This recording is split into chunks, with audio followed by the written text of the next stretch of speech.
A natureza dos números irracionais. A matemática é uma ciência que lida com números, formas e estruturas, buscando compreender a natureza do universo por meio de suas leis e propriedades. Dentre os tipos de números presentes na matemática, os números irracionais são um dos mais intrigantes.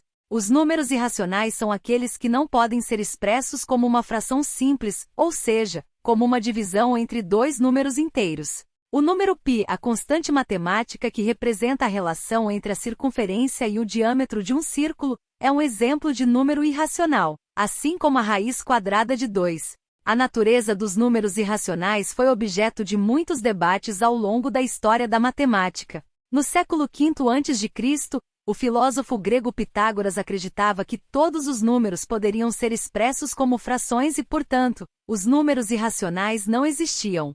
Essa teoria foi refutada por um dos discípulos de Pitágoras, Hipaso de Metaponto, que descobriu a existência da raiz quadrada de 2, um número que não pode ser escrito como fração simples. A descoberta dos números irracionais foi um marco na história da matemática, pois mostrou que nem tudo pode ser expresso de forma simples e que, portanto, existem mistérios a serem desvendados. Além disso, os números irracionais têm implicações importantes em outras áreas da matemática, como a geometria, a análise e a teoria dos conjuntos.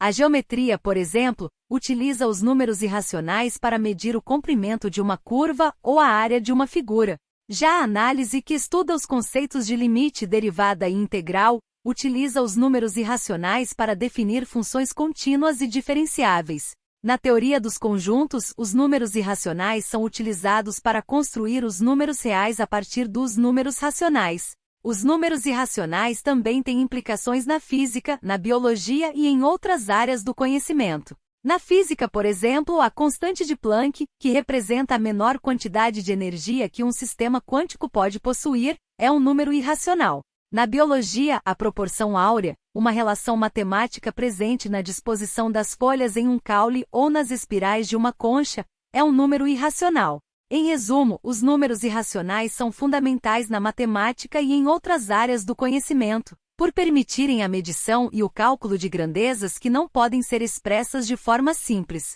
A descoberta desses números representou um grande avanço no conhecimento humano, mostrando que nem tudo pode ser explicado de forma simples e que ainda há muitos mistérios a serem desvendados.